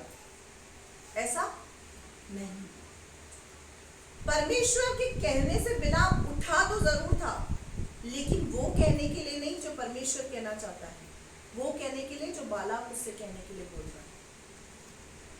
याद रखना, परमेश्वर हमारे मन के पॉइंट पॉइंट को जानता है कि हमारे मन में क्या चल रहा है। हालेलुया। हमारे मन का पॉइंट पॉइंट उसको पता है। यहाँ पर बिलाम क्या सोचकर उठा था कि परमेश्वर ने परमिशन दे दी है, अब मैं उठ के जाता हूँ, वहां जो मुझे बोलना होगा मैं वही बोलूंगा। लेकिन जैसे ही वो उठकर जाने की तैयारी पे आया, परमेश्वर का क्रोध भड़क पड़ा बिलाम के ऊपर। जो आज का हमारा टॉपिक है वो यही है, लालच में आकर परमेश्वर की बात को अनसुनी करने का पाप। कई बार हम लालच में आते हैं, परमेश्वर बार बार हमसे कुछ करने को कहता है, कुछ करने को कहता है, कुछ हमारे जीवन से चाहता है, लेकिन हम क्या करते हैं, उसकी बात को अनसुना करते हैं। एक बात मैं आज आपसे पूछना चाहती हूँ, हर रविवार को जब यहाँ पर प्रचार होता है, हर रविवार को जब यहाँ से प्रीचिंग होती है, वो पवित्र आत्मा की ओर से होती है या दुष्ट आत्मा की ओर से? परमेश्वर का वचन, परमेश्वर बात करता है या शैतान बात करता है? जब यहाँ पर मीटिंग होती है, मीटिंग से 15 मिनट पहले हर एक व्यक्ति की मैंने प्रार्थना सुनी है। बेशक मैं उस समय कमरे में होती हूँ, लेकिन प्रार्थनाएं मेरे कानों में होती है। मैं उस समय कमरे में जरूर होती हूँ, लेकिन मेरे कानों के अंदर प्रार्थना होती है। अगर यहाँ पर 10 लोग होते हैं, 5 लोग होते हैं, जितने लोग यहाँ पर प्रार्थना करते हैं, वो एक ही बात बोलते हैं कि परमेश्वर तू लगातार अपनी दासी के मुंह से हमसे बात कर रहा है, आज भी तू उनके मुंह को इस्तेमाल कर और उनके द्वारा बात कर। बोलते हैं नहीं बोलते हैं? तो जब परमेश्वर का वचन आता है तो हम उसे अनसुना क्यों करते हैं? जब आपने परमेश्वर से कहा तू बात कर, तो परमेश्वर बात कर रहा है। और अगर हम उस वचन को अनसुना कर देते हैं तो इसका मतलब हमने मुझे नहीं, परमेश्वर को अनसुना किया है। कोई वचन अगर हमारे दिल पे चुभता है तो उस समय हम क्या करते हैं, उसको पास आउट कर देते हैं, पास थ्रू कर देते हैं उसको। ये मेरे लिए नहीं, मेरे पड़ोसी के लिए था। क्यों? अगर वो आपको काट रहा है तो वो आपके लिए था। जब काटता है वचन तो हमें दुख होता है, तकलीफ होती है, हम उसको पास थ्रू कर देते हैं कि वचन मेरे पड़ोसी के लिए था, मेरे लिए नहीं था।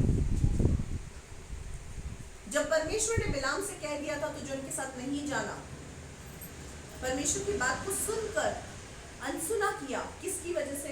लालच की वजह से। कई बार हम अपने जीवन के अंदर, परमेश्वर बार बार हमको बोलता है, बार बार बोलता रहता है, अपनी दासी के द्वारा, अपने दास के द्वारा, अपने वचन के द्वारा, किसी ना किसी व्यक्ति के द्वारा बार बार परमेश्वर हमसे बात करता है। हम क्या करते हैं? उसको अनसुना कर देते हैं। हम खुद उस पाप में, उस जुर्म में फंस जाते हैं। उसका कारण पता है क्या है? क्योंकि हम यहाँ पे प्रार्थना करते हैं, परमेश्वर तेरी दासी के मुंह से तू बात कर। और जब परमेश्वर बात करना शुरू करता है और हम अवॉइड करना शुरू कर देते हैं उस वचन, ये मुझसे नहीं हो सकता, ये मेरे लिए नहीं था, मैं ऐसा नहीं हूं, मैं ऐसी नहीं हूं, हम ये सब कुछ करना शुरू कर देते हैं। याद रखिए, यहाँ से जो शब्द मैं बोल रही हूँ, उन शब्दों का अनादर, आप मेरा अनादर नहीं कर रहे हैं, आप परमेश्वर की कही गई बात का अनादर कर रहे हैं। और उस अनादर का प्रमाण क्या होता है, उस प्रमाण में आपको उसका रिजल्ट बताऊंगी आगे कि उसका क्या होता है, रिजल्ट क्या होता है। जब हम परमेश्वर की बात को अनसुनी करते हैं, नेग्लेक्ट करते हैं, पास थ्रू कर देते हैं, तो उसका रिजल्ट क्या होता है हम देखें। परमेश्वर का क्रोध बिलाम के ऊपर भड़क उठा और यहोवा का दूत उसका विरोध करने के लिए मार्ग रोककर खड़ा हो गया। परमेश्वर का दूत आकर खड़ा हो गया। किसका मार्ग रोककर? बिलाम का मार्ग रोककर कि तुझे आगे मैं जाने ही नहीं दूंगा। और कैसे खड़ा हुआ, उसको आगे पढ़ेंगे। और उस गदही को परमेश्वर का दूत हाथ में नंगी तलवार लिए, पहले यहाँ से, वह अपनी गदही पर सवार होकर जा रहा था और उसके संग उसके 2 सेवक भी थे। और उस गदही को यहोवा के दूत के हाथ में नंगी तलवार लिए हुए मार्ग में खड़ा दिखाई पड़ा। बिलाम इतना लालच में अंधा हो गया कि उसको स्वर्गदूत नंगी तलवार लिए हुए दिखाई नहीं दे रहा है। लेकिन जो बिलाम की गदही थी, उस गदही की आंखें परमेश्वर ने खोल दी। और उसको स्वर्गदूत दिखाई देने लग गया। लेकिन यहाँ पे बिलाम को वो नंगी तलवार लिए हुए स्वर्गदूत जो उसको खत्म करने के लिए परमेश्वर के द्वारा भेजा हुआ था वो दिखाई नहीं दिया। कई बार हमारी आंखें शैतान लालच में ऐसी अंधी कर देता है कि स्वर्गदूत नंगी तलवार लिए हुए में दिखता नहीं है। वो तलवार क्या है? असली की तलवार नहीं। आपके जीवन के अंदर अशांति, खालीपन, अकेलापन, बीमारी, आपकी हालात, स्थिति, परिस्थितियां, जिन परिस्थितियों के अंदर हम सामना करते हैं वो ही है तलवार परमेश्वर की। और उसको हम क्या नाम देते हैं पता है? उसको हम नाम देते हैं ये मेरे परीक्षा का समय है। रॉन्ग। परीक्षा का समय परमेश्वर की ओर से आता है, लेकिन स्वयं जो परीक्षा के अंदर हम मोल लेते हैं वो ये है कि अभिलाषा गर्भवती होकर पाप को जन्म देती है। वो है परीक्षा अलग। हमारी अभिलाषा यहाँ पर क्या हुआ? इसकी इच्छा, सोना चांदी धन दौलत पाने की जो इच्छा थी वो अभिलाषा क्या हुई? गर्भवती हुई और उसने पाप को जन्म दिया। वो पाप क्या था? लालच। हम खुद के द्वारा जिस परीक्षा में फंसते हैं वो परमेश्वर से आई हुई परीक्षा नहीं होती है। वो नंगी तलवार स्वर्गदूत की हम आमंत्रित करते हैं अपने कामों के द्वारा, परमेश्वर की बात को अनसुनी करने के द्वारा। ये नंगी तलवार गधी को दिख रही है लेकिन बिलाम को नहीं दिख रही, क्योंकि लालच ने उसकी आंखों को अंधा कर दिया है। कई बार आपके जीवन की कमियां परमेश्वर किसी और को दिखाता है, लेकिन आपको स्वयं को वो कमियां नहीं दिखती हैं। लेकिन जब वो व्यक्ति आपको समझाने की कोशिश करता है, आपको बताने की कोशिश करता है, आपकी कमियां दिखाने की कोशिश करता है, तो आप उसके दुश्मन बन जाते हैं। अंदर ही अंदर, मन ही मन उस व्यक्ति से नफरत करने लगते हैं, उसके प्रति कड़वाहट भरने लगते हैं। उसे बोलते हैं बिलाम की आत्मा। आज कितने ही मसीहों के अंदर, कितने ही लोगों के अंदर बिलाम की आत्मा काम कर रही है। उन्हें पता ही नहीं है कि हम किस डायरेक्शन में जा रहे हैं, कहाँ चल रहे हैं, किसके खिलाफ नफरत को उत्पन्न कर रहे हैं, किसके खिलाफ हम मनमुटाव और कड़वाहट को अपने जीवन के अंदर पैदा कर रहे हैं। उस व्यक्ति के खिलाफ जो आपको नंगी तलवार से, जो स्वर्गदूत लेकर खड़ा है, बचाना चाहता है, उस व्यक्ति के खिलाफ हम नफरत को अपने अंदर भर लेते हैं। वो नंगी तलवार बेशक बिलाम को नहीं दिख रही थी, लेकिन वो नंगी तलवार गधी को दिख रही है। हो सकता है आपकी आंखों को अंधा कर रखा है शैतान ने लालच के अंदर, और आपके जीवन के अंदर जो कष्ट और परेशानी आने वाली वो आपको नहीं दिख रही है, परमेश्वर किसी और व्यक्ति को दिखा रहा है।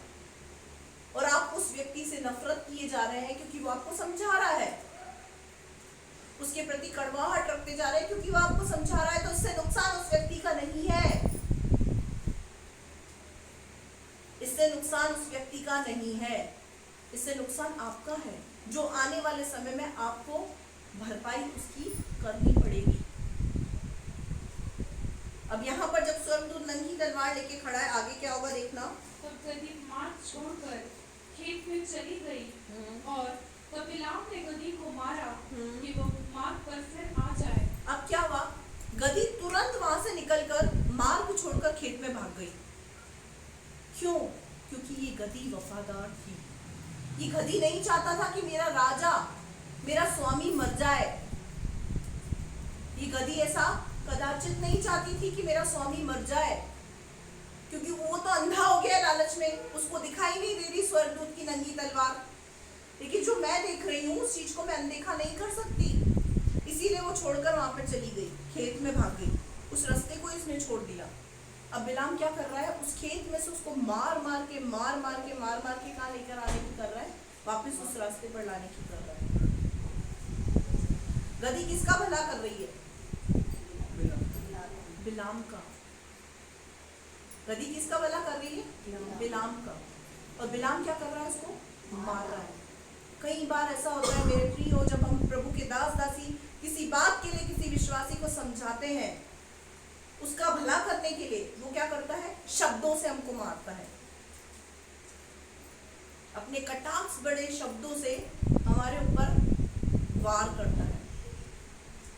हम उस वार को सहन कर लेते हैं, भले ही बंद कमरे के अंदर हम दोनों पति पत्नी रो लेते हैं, बंद कमरे के अंदर, लेकिन बाहर किसी को शो नहीं करते कि हमें इस व्यक्ति के द्वारा ठेस पहुंची है।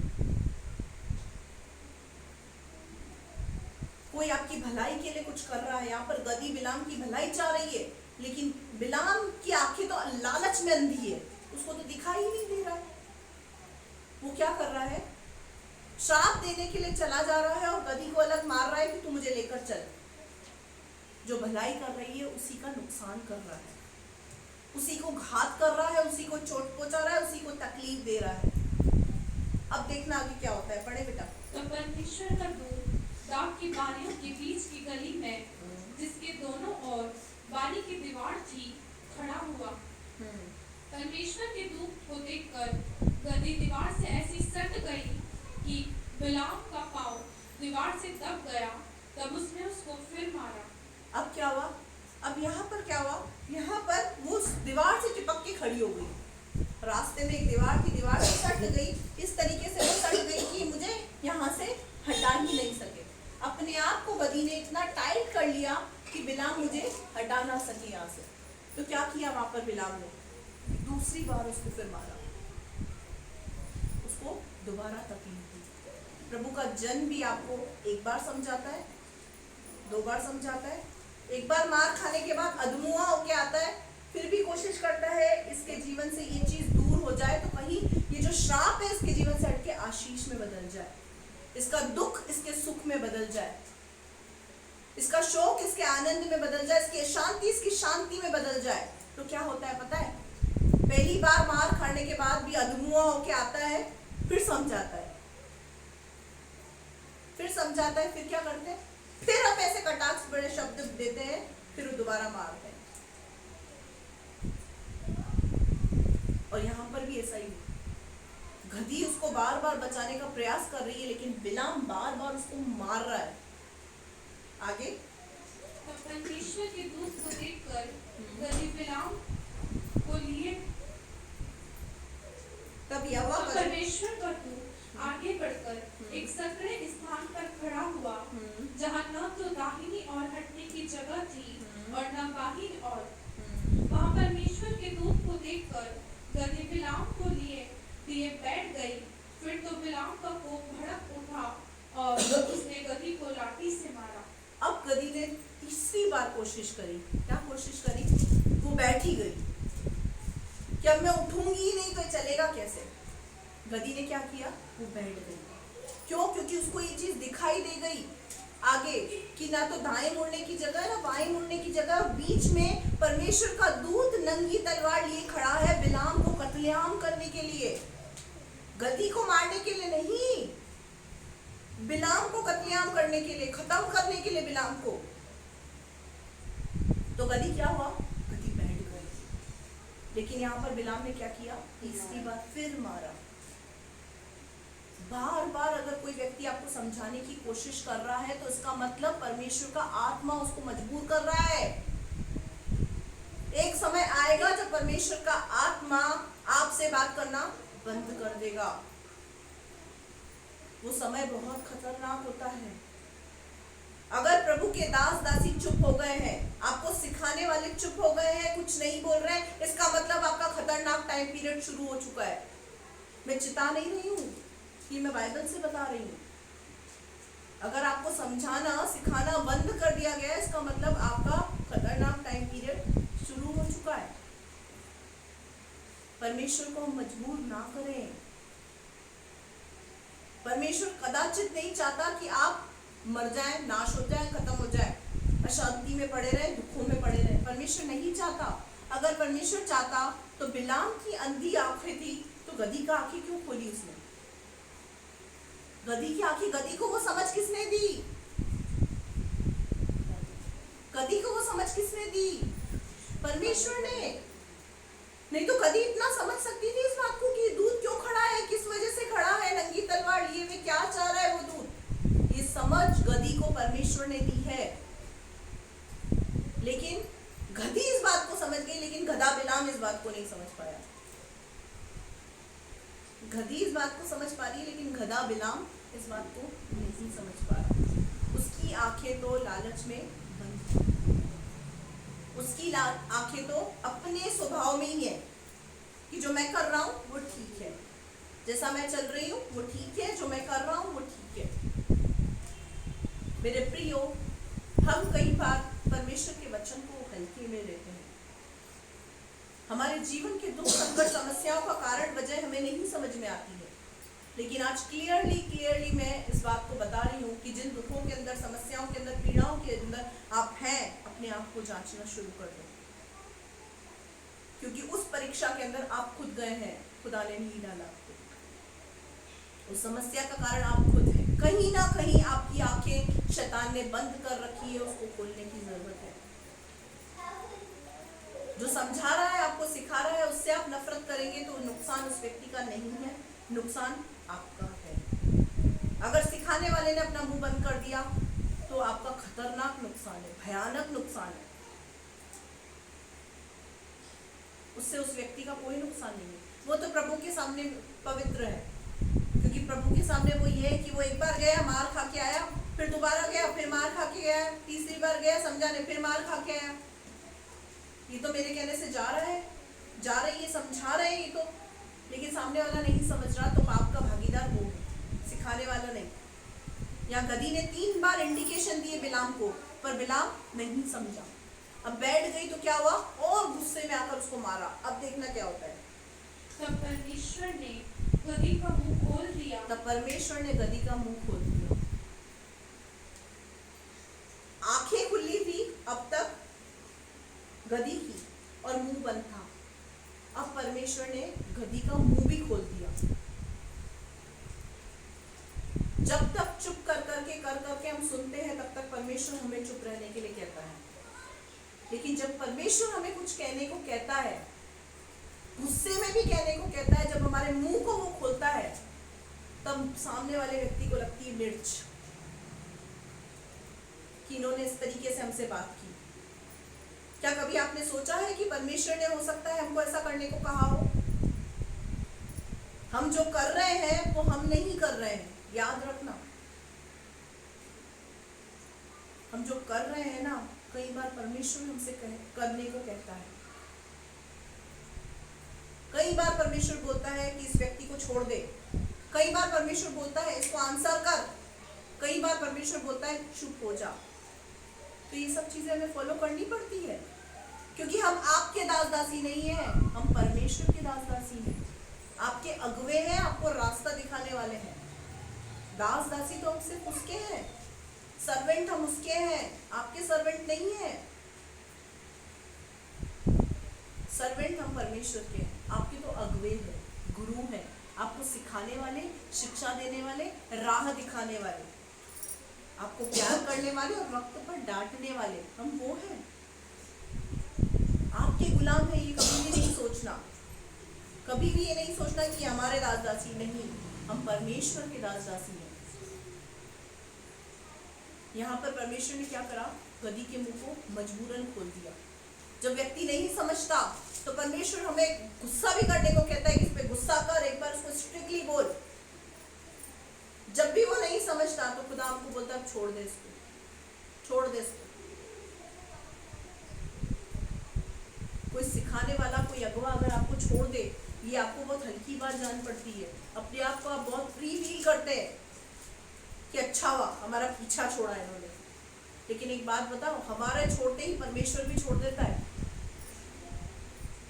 क्योंकि परमेश्वर ही बोलता है छोड़ने को, कि जब तक अब ये ताड़ना नहीं सहन करेगा, नहीं करेगी, तब तक ये लौट कर नहीं आएगा।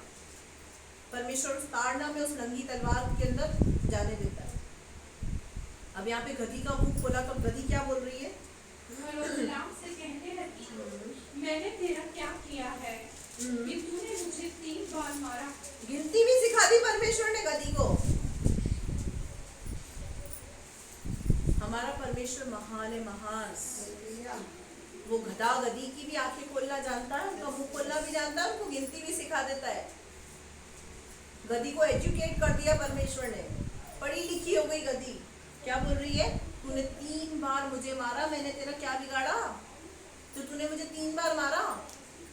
अब आगे बिलाम ने गधी से कहा कि तूने मुझसे नटखटी की। अब यहाँ क्या बोल रहा है बिलाम उसको? कि तूने मेरे साथ नटखटी की।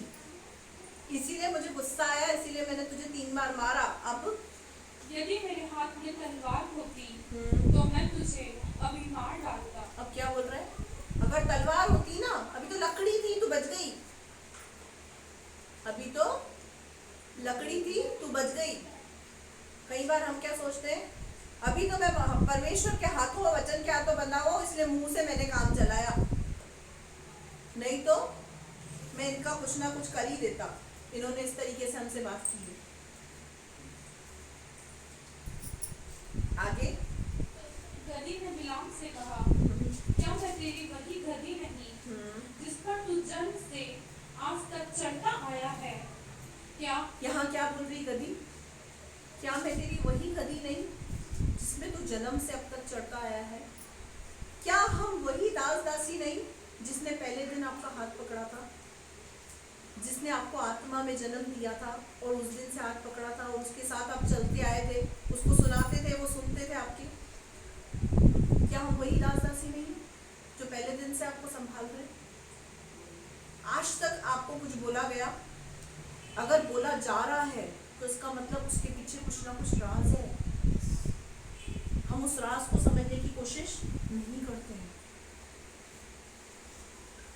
इससे पहले कभी हमने ऐसा किया जो भी हम कर रहे हैं? हम इन बातों को नहीं सोचते। हम पता है क्या सोचते हैं? शैतान हमारे कान में क्या डालता है? उल्टी बातें। बदल गए, ये तो घमंड आ गया है, लोग बढ़ गए हैं, बस अब इनको क्या जरूरत हमारी, इनका स्वभाव चेंज हो गया है, घमंड आ गया है इनमें, तो पैसा आ रहा है, ये आ रहा है, वो आ रहा है। इस तरीके की बातें शैतान डाल देता है हमारे दिमाग में, और हम भी क्या करते हैं? एंजॉय करते हैं। हाँ तू ठीक बोल रहा है। हम क्या करते हैं? शैतान की बात का एंजॉय करते हैं। हाँ तू बिल्कुल ठीक बोल रहा है, इनमें तो घमंड आ गया और ये लोग बिल्कुल बदल गए, चेंज हो गए। यहाँ पर गधी क्या बोल रही? तूने मुझे 3 बार मारा, आज से पहले तो बचपन से मेरे साथ चलता है, मैंने ऐसा कभी तेरे साथ किया? आगे वो बोला नहीं। अब खुद ही गवाही दे रहा है कि नहीं, तूने आज तक ऐसा नहीं किया है मेरे साथ, ऐसी नटखटी तूने पहले कभी मेरे साथ नहीं की। आगे तब परमेश्वर ने बिलाम की आंखें खोली और उसको परमेश्वर का दूत हाथ में नंगी तलवार लिए हुए मार्ग में खड़ा दिखाई पड़ा। तब वह छुप गया और मुंह के बल गिर के दंडवत की। हालेलुया। मेरे प्रियो, जब इसने बोला नहीं तूने ऐसा नहीं किया, जब इसको रियलाइज हुआ इस बात का कि इसने नहीं किया है, कुछ कर रही है तो उसके पीछे कोई ना कोई वजह है, तुरंत बिलाम की आंखें परमेश्वर ने खोल दी। जो लालच की पट्टी उसकी आंखों पे थी, वो लालच की पट्टी उसकी आंखों से हट गई और उसको वो स्वर्गदूत नंगी तलवार लिए हुए दिखाई दे दिया और तुरंत वो स्वर्गदूत के सामने झुक गया। मेरे प्रियो, जब हमें ये समझ आने लगे कि हमारे जीवन के अंदर जो समस्या है, जो स्वर्गदूत हमारे जीवन के अंदर हमारी ताड़ना के लिए खड़ा है, हमारे जीवन के अंदर ये समस्या किस कारण से है, हमारे जीवन के अंदर स्वर्गदूत नंगी तलवार लिए खड़ा है हमें नाश करने के लिए, जैसे ही हमें दिखने लग जाए तुरंत अपने जीवन को पश्चाताप करके परमेश्वर के सम्मुख आ जाए, घुटनों पर आ जाए, देरी ना करें। अगर यहाँ पर भी बिलाम अड़ा रहता, अकड़ा रहता, तो क्या होता? उस तलवार से वो घात हो जाता। इजरायलियों को श्राप देना तो दूर की बात, आशीष देने के लायक भी नहीं रहता। लेकिन यहाँ पर जब उसने इस चीज को देखा, उसने रियलाइज किया, पश्चाताप किया, झुक गया दूत के आगे, उससे क्षमा मांगी कि हाँ मेरी गलतियों की वजह से आज मैं अपनी समस्याओं के अंदर हूँ, पाप में हूँ, तकलीफ में हूँ, ये परीक्षा मेरे जीवन के अंदर मेरी वजह से आई है। आगे परमेश्वर के दूत ने उससे कहा, तूने अपनी गदही को 3 बार क्यों मारा?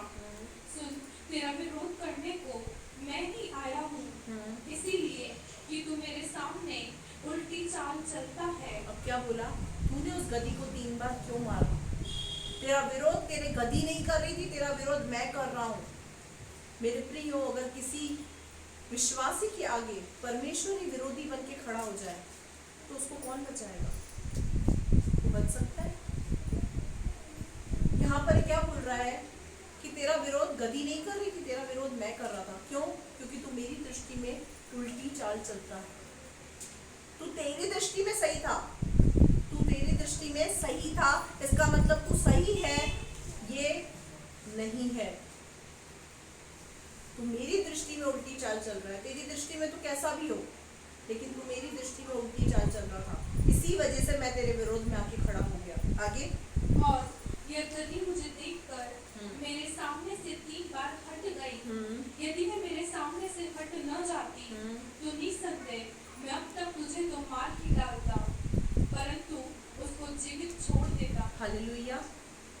देखा यहाँ गधी का कोई नुकसान नहीं था। साफ बोल रहा है ये स्वर्गदूत कि अगर ये गधी हटती नहीं, तुझे बचाती नहीं, तो मैं तुझे खत्म कर देता। कई बार मेरे प्रियो, आपके और परमेश्वर के बीच में प्रभु के दास दासी की मध्यस्थता आ जाती है। कई बार जो उल्टी चाल चलने वाले लोग होते हैं, गलत राह पर चलने वाले होते हैं, जिनकी आंखें लालच में या अन्य चीजों में बंद होती है, उनके बीच में गधी के रूप में और कोई नहीं, प्रभु के दास दासी खड़े हो जाते हैं मध्यस्थता करने के। और ये गधी देखा जाए तो और कोई नहीं है, ये वही गधी है जिस पे यीशु मसीह सवार हुआ था। हालेलुया। ये वही गधी जिस पे यीशु मसीह सवार हुआ था। और हम भी वही गधियां हैं जिस पे यीशु मसीह सवार होकर आपके जीवन में काम करता है। हम भी वही गधी हैं जिस पे सवार होकर यीशु मसीह काम करता है। और अगर इस गधी को आप तुच्छ जानते हैं, इस गधी को आप शब्दों से मारते हैं, तो खुदा हमें तो जीवित छोड़ देगा, हमें तो निर्दोष छोड़ देगा। लेकिन अगर आपको घात उसने कर दिया तो उससे हमको खुशी नहीं मिलेगी। आपको बचाने के लिए कई बार हम मध्यस्थ बन के खड़े हो जाते हैं, ये बोलकर कि खुदा इसको क्षमा कर, इसको माफ कर। ये नहीं जान रहा, ये नहीं जान रही कि क्या कर रहे हैं, इनको नहीं दिख रहा। वो नंगी तलवार हमको दिख रही है खुदा, लेकिन इनको नहीं दिख रही है, तो इन्हें माफ कर। आगे बेटा। तब बिलाम ने परमेश्वर के दूत से कहा, मैंने पाप किया है। तब बिलाम ने परमेश्वर के दूत को क्या कहा? मैंने पाप किया है। बिलाम ने इस बात को एक्सेप्ट किया कि मैं लालच में आ गया था, मैंने पाप किया, मैं लालची हो गया था, मैं अपने स्वभाव में आ गया था, मैं गंदगी में आ गया था, मैं उल्टी चाल में आ गया था, मैंने पाप किया है। आगे। मैं नहीं जानता था कि तू मेरा सामना करने को मार्ग में खड़ा है, इसीलिए अब यदि तुझे बुरा लगता है तो मैं लौट जाता हूँ। बिलाम की आंखें खुल गई। अब बिलाम क्या बोल रहा है? यदि तुझे बुरा लग रहा है तो मैं यहाँ से लौट जाता हूँ, मैंने पाप किया है, मुझे क्षमा कर दे, मुझे नहीं पता था तू नंगी तलवार लिए खड़ा है। आगे। परमेश्वर के दूत ने बिलाम से कहा, इन पुरुषों के संग तू चला जा, परंतु केवल वही बात कहना जो मैं तुझसे कहूँगा। तब बिलाम बालाक के हाकिमों के संग चला गया। अब परमेश्वर ने क्या कहा? तू चला जा इनके साथ। दूत ने क्या कहा? तू चला जा, लेकिन वही बात बोलना जो परमेश्वर तुझसे कहने को कहता है। और यहाँ से बिलाम चला गया। मेरे प्रियो, लालच इंसान को अंधा कर देती है, अंधा। हम एक वचन यहाँ से पढ़ेंगे, कुलिस्सियों 3:5 और 6।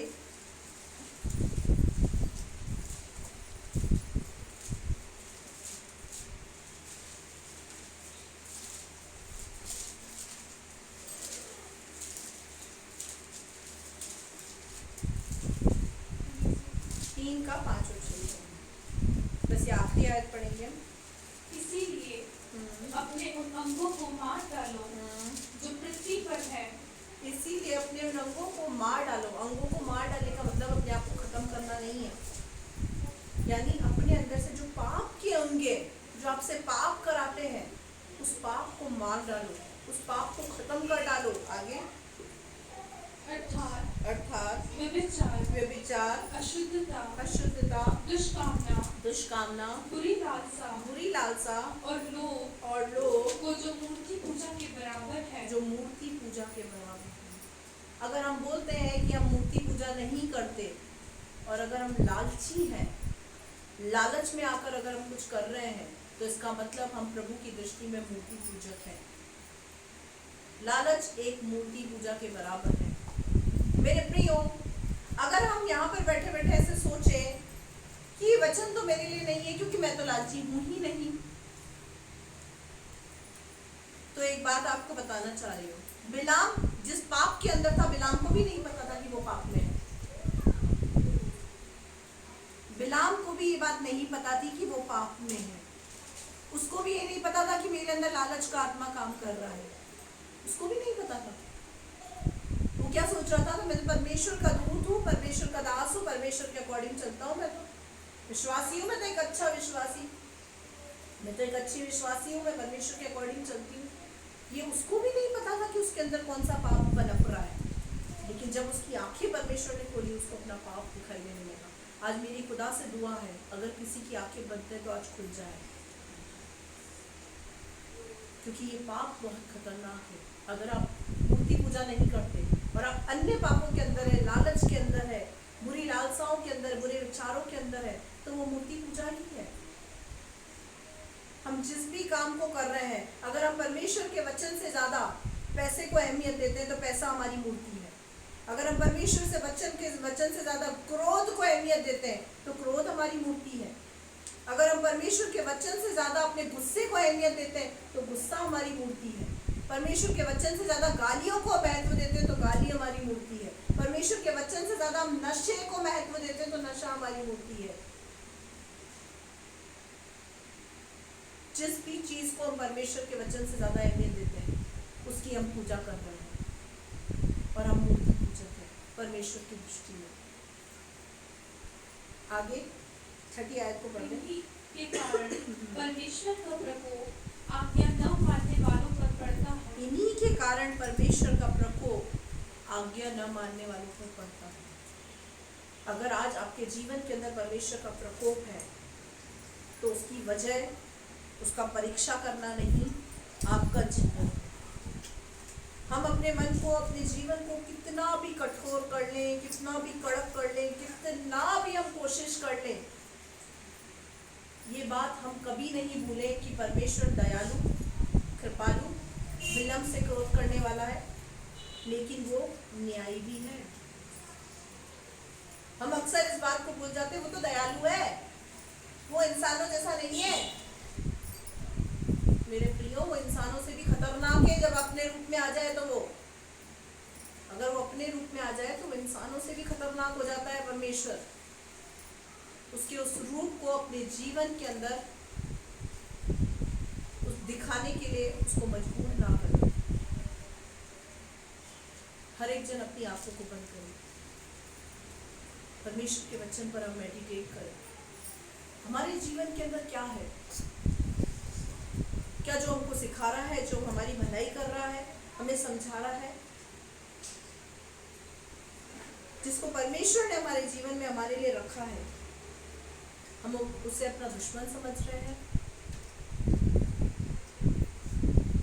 उसी के प्रति कड़वाहट रखकर हम आशीषित होना चाहते हैं, उसी व्यक्ति के प्रति कड़वाहट रखकर क्या हम चाहते हैं कि हम परमेश्वर की दृष्टि में कभी उठ पाएंगे, कभी पवित्र बन पाएंगे?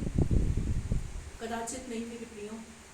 हमने वचन में पढ़ा कि स्वर्गदूत गदही को घात करने के लिए नहीं, बिलाम को घात करने के लिए आया था, लेकिन एक गदही ही थी जो बिलाम और दूत के बीच में मध्यस्थ बन के खड़ी थी। मेरे प्रियो, हम इस बात को नहीं समझ पाते कि प्रभु के दास दासी कई बार आपके लिए मध्यस्थ बनकर खड़े हो जाते हैं, लेकिन कब तक? जब परमेश्वर का प्रकोप आता है, उसका क्रोध भड़कता है, तो प्रभु के दास दासी भी कुछ नहीं कर पाते हैं। हम अपने जीवन को मेडिटेट करें। परमेश्वर का वचन कहता है, जब तुम उसके शब्द को सुनो तो अपने हृदय को कठोर मत करो। मेरे प्रियो, क्योंकि जो अपने हृदय को कठोर करता है वो नाश हो जाता है। परमेश्वर का वचन कहता है, जब मैंने तुझे पुकारा तूने मेरी नहीं सुनी, जब तू मुझे पुकारेगा तब मैं भी तेरी नहीं सुनूंगा। हम इन बातों को समझें, सीखें, अपने आप को कठोर ना करें। आपकी कठोरता आपके नाश होने का कारण है। आपकी कठोरता आपको नाश कर देगी मेरे प्रियो। परमेश्वर आपको नाश होने नहीं देना चाहता। हम भी नहीं चाहते कि परमेश्वर का कोई व्यक्ति नाश हो। हम समझे इन बातों को, हल्के में ना ले परमेश्वर के वचन को।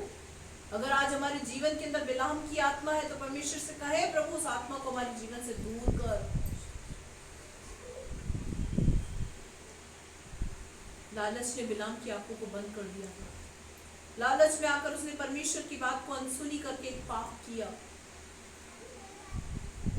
इस बात को समझें, हम इस बात को समझें। ऐसा ना हो कि आपके सिखाने वाले, आपको समझाने वाले चुप हो जाए, शांत हो जाए, खुदा उनको शांत करके एक तरफ कर दे। इन बातों को सीखिए मेरे प्रिय, समझिए, इन बातों को मेडिटेट करें।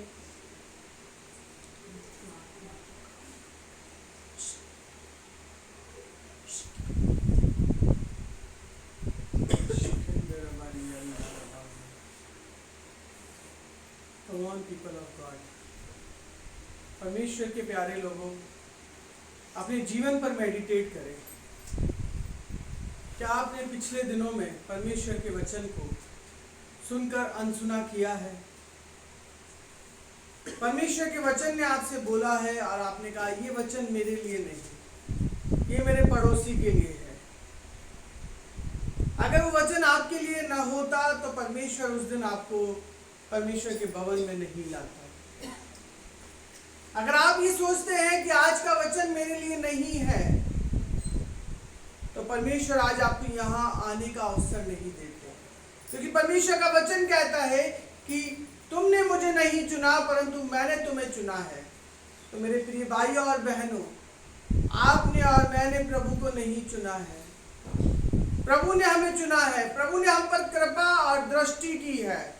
प्रभु ने हम पर अपना अनुग्रह किया है कि हम उसे जान सके, हम उसे पहचान सके कि जीवित परमेश्वर हमारे साथ है।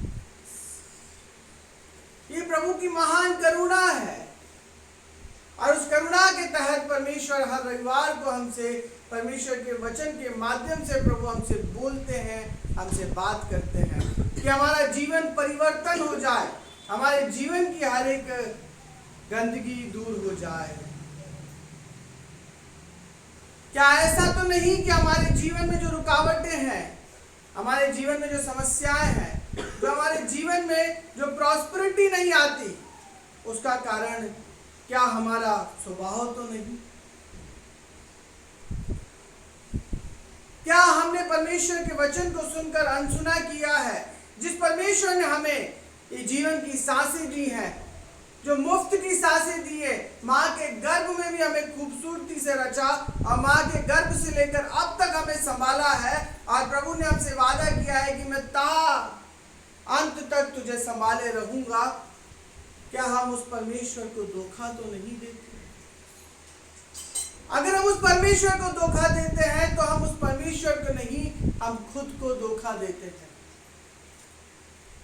क्योंकि जब हम खुद को धोखा देते हैं, हम परमेश्वर के वचन को नहीं सुनते, तो हमारे जीवन में ऐसी समस्याएं, तकलीफ और परेशानियां आती हैं। कम ऑन पीपल ऑफ गॉड, परमेश्वर के प्यारे लोगों, यही उचित समय है कि हम अपने गुनाहों को परमेश्वर के सम्मुख माने, प्रभु से कहें, प्रभु मुझे एक बार फिर से नया जीवन दे। प्रभु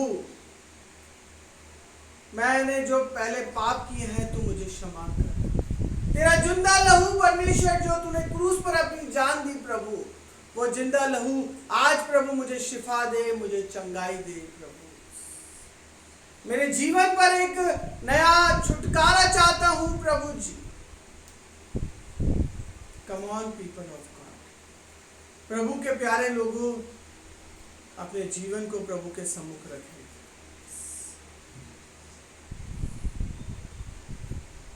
अंगीकार करें प्रभु से कहें, प्रभु अगर मैंने आपके दास और दासी के खिलाफ कुछ बोला है, जब उन्होंने आपके कलाम के द्वारा मुझे समझाया और मैंने उसे अनसुना किया, प्रभु कोई व्यक्ति मेरे पास आया, आपके वचन के द्वारा समझाया और मैं नहीं समझ पाया, तो मुझे क्षमा कर। आज एक बार फिर से प्रभु उस गधी के समान तू मेरी आंखें खोल प्रभु, उस बिलाम के समान प्रभु मेरी आंखें खोल और मैं फिर से देख पाऊं प्रभु जी। मुझे उस पाप से तू दूर कर प्रभु। आप मुझसे बहुत प्यार करते हैं, आप मेरे पिता हैं प्रभु। आपका वचन कहता प्रति भोर आपकी करुणा हमारे जीवन के लिए नहीं होती चली जाती। प्रभु आज की सुबह परमेश्वर एक नई करुणा मेरे जीवन में आने पाए प्रभु। Come on people of God, प्रभु के लोगों अपने हृदय को खोलकर प्रभु से प्रार्थना करें। रबा शिखंदर रबारी अल्लाह रबारी अल्लाह रबा रोहिल्ला रबारी अल्लाह रबा रबा रबा रबा रबा शिखिन बीरी बीरी बीरी बीरी बीरी बीरी अल्लाह रबा। क्या आपको उस परमेश्वर ने जो माता और पिता दिए हैं, क्या आपने उनका दिल इस प्रकार दुखाया है? आपने हर वक्त अपने मुख से, अपने उसी मुंह से यही कहा जो मुंह आपको परमेश्वर ने दिया है। आपने हर वक्त अपने मुंह से यही कहा कि मेरे ये माँ और मेरा ये पिता नहीं होता, तो वो आपने परमेश्वर की तौहीन की है, क्योंकि वो माता और पिता प्रभु ने आपको दिया है। और प्रभु कभी कुछ गलत नहीं करते, परमेश्वर कभी कुछ गलत नहीं करते। क्या यही बातें आपके जीवन में श्राप को नहीं लाई? प्रभु से क्षमा मांगे, प्रभु से कहे प्रभु जो तूने मुझे माता और पिता और प्रभु जो तूने मेरे जीवन में मेरे को भाई बहन दिए हैं, प्रभु जो तूने प्रभु मेरे जीवन में परमेश्वर खुदावन जो मुझसे दिन भर में लोग मिलते हैं प्रभु जी, वो आपकी करुणा के तहत मिलते प्रभु। हर एक मानव जाति को प्रभु आपने बनाया है प्रभु जी, अपने हाथों से रचा है प्रभु। आपसे कोई गलती नहीं हो सकती। गलत मैं था प्रभु उस समय कि मैंने ऐसा समझा परमेश्वर कि ये मेरे साथ ऐसा करता है। रबा शिखंदा रबारी अल्लाह रबा रोहिल्ला रबा। Come on people of God, प्रभु की यहाँ बहुत अद्भुत उपस्थिति है। प्रभु ने आज बहुत सारे लोगों को यहाँ छुआ है। प्रभु ने एक अद्भुत कार्य किया है। अगर आपको परमेश्वर की प्रेजेंस यहाँ महसूस नहीं होती तो अवश्य आपके जीवन में कोई पाप है। अभी भी आपने उस पाप पर अपनी उंगली को नहीं रखा है और परमेश्वर आपके करीब है, प्रभु का आत्मा आपके करीब है। प्रभु चाहता है कि आप अपने पाप को उंगली रखें, मेडिटेट करें अपनी लाइफ पर। और प्रभु आज आपके यहाँ पर जीवन को बदलना चाहते हैं।